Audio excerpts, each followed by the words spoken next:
Hello everyone, आपके अपने YouTube channel MJ study पर आपका स्वागत है। हम अपने चैनल पर बीएड से रिलेटेड टॉपिक डिटेल में करवाते हैं और आज हमारा टॉपिक है लेसन प्लान का, यानी स्कूल टीचिंग के दौरान जो भी लेसन प्लान बनाए जाते हैं हम उसको डिटेल में करवा रहे हैं। आज लेसन प्लान को कैसे लिखना है, इसका पैटर्न क्या होगा, मैं आज आपको डिटेल में करवाऊँगी। तो प्लीज़ इस वीडियो को लास्ट तक देखें, ये वीडियो आपके लिए इम्पोर्टेंट होने वाला है और मेरे चैनल को सब्सक्राइब कीजिए। देखो दोस्तों, जब भी हम कोई भी लेसन प्लान तैयार करते हैं तो उसका पैटर्न सेम होता है, बस उसका सब्जेक्ट और टॉपिक चेंज हो जाता है। जो मैं आज आपको लेसन प्लान करवाने जा रही हूँ इसमें आपका सिर्फ टॉपिक और सब्जेक्ट चेंज हो जाएगा, बाकी सेम रहने वाला, यानी पैटर्न यही रहेगा। आप टॉपिक के अकॉर्डिंग इसको चेंज कर सकते हैं। सबसे पहले ऊपर पीटीज रोल नंबर लिखा जाता है, यानी छात्र अध्यापक या छात्र अध्यापिका का रोल नंबर जो होता है। उसके बाद डेट आती है, जिस भी डेट में आप लेसन प्लान को प्रेजेंट कर रहे हो। उसके बाद आपका जो भी सब्जेक्ट है, जैसे एसएस है, हिंदी, इंग्लिश, जो भी आपका टीचिंग सब्जेक्ट होता है वो यहाँ पर मेंशन कर दिया जाता है। उसके बाद आती है हमारी क्लास, यानी जो ये लेसन प्लान है हम कौन सी क्लास के लिए प्रेजेंट कर रहे हैं या किस क्लास का टॉपिक लेकर हम इसको बना रहे हैं। जैसे हमने 7th क्लास का टॉपिक लिया है, इसके अंदर हमारा टॉपिक है यातायात के साधन। आप अपने सब्जेक्ट के अकॉर्डिंग यहाँ पर अपना टॉपिक लिख सकते हो। उसके बाद ड्यूरेशन इसमें 35 से 40 मिनट तक रहती है। उसके बाद सबसे पहले हमारी आती है सहायक सामग्री, यानी जर्नल एड्स। जर्नल एड्स में यानी क्लासरूम के अंदर जो चीज़ें हमारी हेल्प करती हैं वो हमारे जर्नल एड्स होते हैं। जैसे हो गया चौक, श्यामपट, यहाँ पर ब्लैक बोर्ड या चाक बोर्ड भी आप लिख सकते हो। झाड़न, इसको हम डस्टर बोलते हैं। संकेतक हमारा पॉइंटर होता है, यानी पॉइंटर के थ्रू हम किसी चीज़ को दिखा सकते हैं उसको वहाँ पर ले जाकर। उसके बाद आती है हमारी विशेष सहायक सामग्री, यानी स्पेसिफिक एड्स। स्पेसिफिक एड्स में आप अपने टॉपिक को प्रेजेंट करने के लिए किस स्पेसिफिक चीज़ का यूज़ कर रहे हो। तो वो जैसे हमारा चार्ट हो सकता है, फ्लैश कार्ड हो सकता है, कोई भी मॉडल हो सकता है या कोई पिक्चर हो सकती है। तो जो भी आप अपने लेसन प्लान को प्रेजेंट करने के लिए कोई स्पेसिफिक चीज़ ले रहे हो तो आप यहाँ पर वही मेंशन करोगे।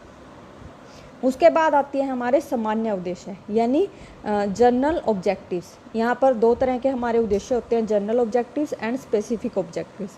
जनरल्स में हम अपने सब्जेक्ट से रिलेटेड उद्देश्य बनाते हैं और स्पेसिफिक में हम अपने टॉपिक को रिलेटेड उद्देश्य बनाते हैं। सबसे पहले आते हैं हमारे सामान्य उद्देश्य, यानी जनरल ऑब्जेक्टिव। इसके अंदर सबसे पहले है सामाजिक विज्ञान के विषय में रुचि पैदा करना।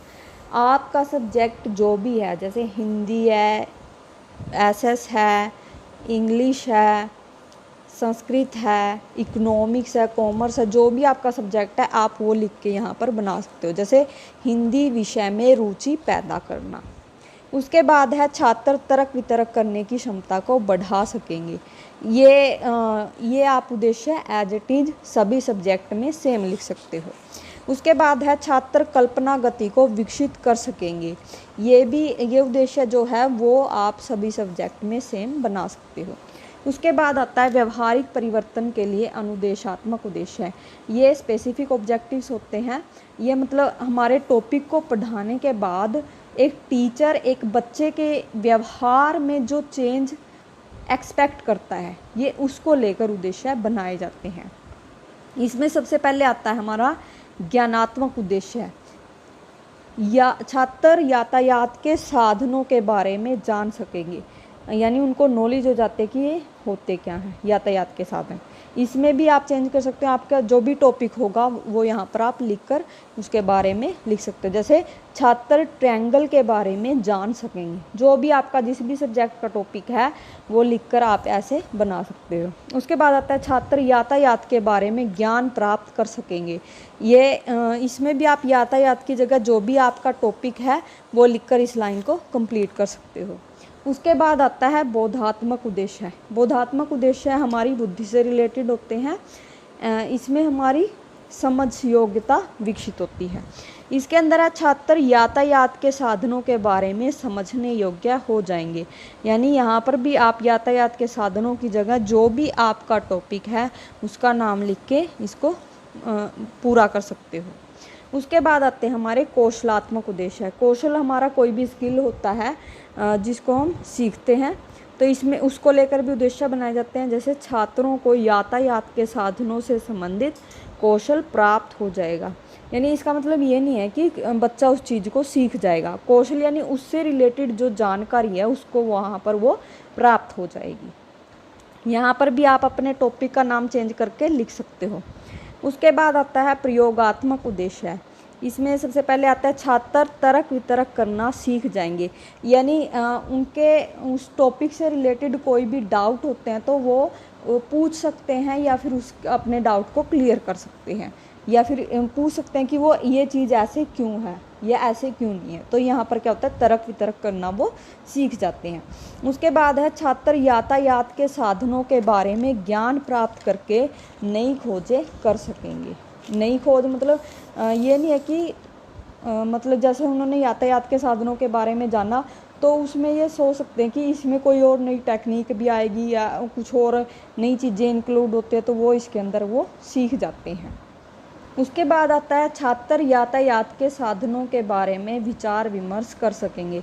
यानी जो टॉपिक हम पढ़ा रहे हैं उसमें आपस में विचार विमर्श करना। उसके बाद आता है पूर्वानुमानित ज्ञान। इसको हम पीके टेस्टिंग बोलते हैं, प्रीवियस नॉलेज टेस्टिंग।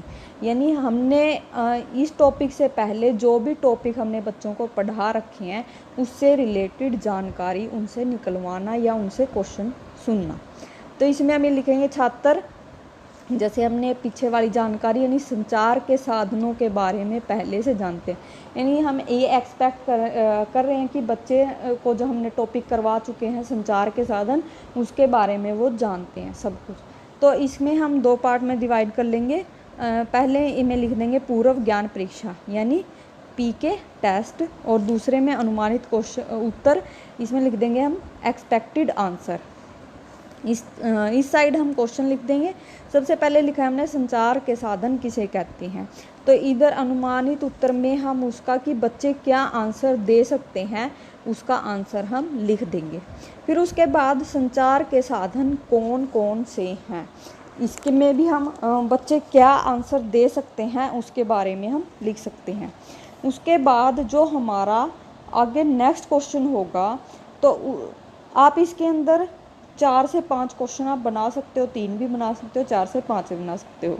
लेकिन जो हमारा लास्ट क्वेश्चन होगा वो जो हम आज टॉपिक करवा रहे हैं उससे रिलेटेड होता है, और वो क्वेश्चन हम ऐसा बनाते हैं कि बच्चों का जो आंसर होता है, यहाँ पर अनुमानित उत्तर में हमें लिखते हैं कि बच्चे चुप हैं या बच्चों को इसका उत्तर नहीं पता। इस तरह से जैसे हमने इसमें बनाया है, जिन साधनों के द्वारा हम अपनी वस्तुएं एक स्थान से दूसरे स्थान पर भेजते हैं वे साधन कौन से होते हैं। तो यहाँ पर हम एक्सपेक्ट कर रहे हैं कि बच्चों को इसका आंसर नहीं पता होगा, क्योंकि ये टॉपिक हमने अभी तक करवाया नहीं है, हम आगे इस टॉपिक को करवाने वाले हैं। फिर हम करते हैं उपविषय की घोषणा। इसमें क्या होता है, बच्चों को टीचर जो आज टॉपिक प्रेजेंट में करवाने वाला है उस टॉपिक की घोषणा कर दी जाती है, यानी अनाउंसमेंट ऑफ द टॉपिक। तो उसमें क्या टीचर क्या बोलता है कि प्यारे बच्चों आज हम यातायात के साधनों के बारे में पढ़ेंगे। फिर हम उसके बाद हमारी प्रेजेंटेशन स्टार्ट हो जाती है। इसको हम 4 पार्ट्स में डिवाइड कर लेते हैं। एक में हम कंटेंट लिखते हैं, दूसरे पार्ट्स में हम लिखते हैं छात्र अध्यापक या अध्यापिका क्रियाएं। इसमें हम पीटीज एक्टिविटी लिख देते हैं, छात्र क्रियाएं यानी स्टूडेंट एक्टिविटी, श्यामपट्ट कार्य या सहायक सामग्री। श्यामपट्ट हमारा बोर्ड और सहायक सामग्री हम जो भी टीचिंग स्पेसिफिक टीचिंग एड्स जैसे चार्ट मॉडल उससे रिलेटेड कोई भी छोटी चीज़ यहाँ पर लगा देते हैं कि हमने ये चीज़ वहाँ पर दिखाई है। जैसे कंटेंट में हमने क्या लिखा है, यातायात के साधनों का अर्थ। हमें सिर्फ छोटी डिटेल लिखनी होती है, मेन हेडिंग कि हम किस चीज़ के बारे में उसको बता रहे हैं। फिर छात्र अध्यापक या अध्यापिका क्रियाओं में क्या लिखेंगे कि जो टीचर उस चीज़ की डिटेल बच्चों को करवा रहा है, उस डिटेल को इस एक्टिविटी में लिखा जाता है। और छात्र एक्टिविटी में क्या लिखा जाता है कि बच्चे टीचर अगर कुछ बोल रहा है तो बच्चे क्या करते हैं, ध्यान से सुनते हैं। अगर टीचर ब्लैक बोर्ड पर लिख रहा है तो बच्चे क्या करते हैं, नोटबुक पर लिखते हैं या फिर ब्लैक बोर्ड की तरफ देखते हैं। अगर बच्चों से कोई क्वेश्चन पुट किया जाता है तो बच्चे क्या होते हैं, उसका आंसर देते हैं। मतलब इस तरह की एक्टिविटी इसके अंदर लिखी जाती है। फिर उसके बाद आता है हमारा श्यामपट्ट कार्य। श्यामपट्ट कार्य में हम जो भी ब्लैक बोर्ड पर लिखें वो हमें एक ब्लैक चार्ट के ऊपर लिखकर यहाँ पेस्ट करना होता है, जैसे यहाँ पर लगा हुआ है। जैसे इसके बाद हमने यातायात के साधनों का अर्थ लिखा था, अब कंटेंट में हमें लिखना है यातायात के प्रकार, जैसे यहाँ पर इसके कितने टाइप्स है। फिर इसको हमने ब्लैक बोर्ड पर लिखकर दिखाया है कि इसके 3 टाइप्स होते हैं, उसमें जैसे जल यातायात, थल यातायात, वायु यातायात। फिर हम थल यातायात के बारे में बता रहे हैं। ऐसे इस तरह से ये हमारा एक पैटर्न बन जाता है। अब जैसे आप देख रहे हो, हमने यहाँ पर एक गाड़ी की पिक्स भी लगाई है। हमने इससे रिलेटेड एक चार्ट तैयार किया है, रियल वाला, यानी बड़ा चार्ट होता है। उसमें हमने तीनों टाइप यातायात के, जल यातायात, थल यातायात और वायु यातायात, और उसमें जल यातायात के अंदर कौन कौन से साधन आते हैं उनकी पिक्स को लगाया था। तो हमने इसका छोटा प्रारूप, यानी यहाँ पर गाड़ी की पिक्स लगा दी कि मैंने थल यातायात के अंदर ये साधन मैंने दिखाए हैं। इस प्रकार से आगे भी जैसे इसी प्रकार से हमने रेल मार्ग में लिखा है, थल यातायात में आ जाता है, ये भी रेल लगाई है। और वायु यातायात में हमने जैसे एरोप्लेन हो गया, हेलीकॉप्टर हो गया, ये वायु यातायात में आते हैं। थल यातायात में जैसे जल यातायात में शिप हो गया, ये चीज़ें हमने यहाँ पर लगाई हैं। इस प्रकार से हम अपना लेसन प्लान कंप्लीट करते हैं। यहाँ पर भी कंटेंट में हमें जो हमारा कंटेंट की मेन हेडिंग होती है वो लिख देते हैं।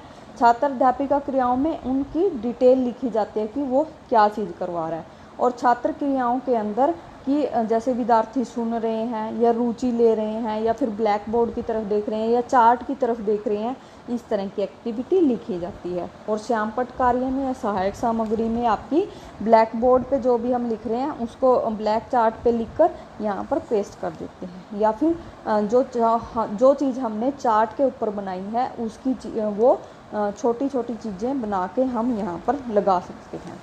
उसके बाद आती है हमारी पुनरावृत्ति प्रश्न। पुनरावृत्ति प्रश्न को हम रिकैप्चुलेशन भी बोलते हैं। इसके अंदर हमने जो आज टॉपिक करवाया है, हम एक टीचर ये देखता है कि वो बच्चों को सही से समझ में आया है या नहीं।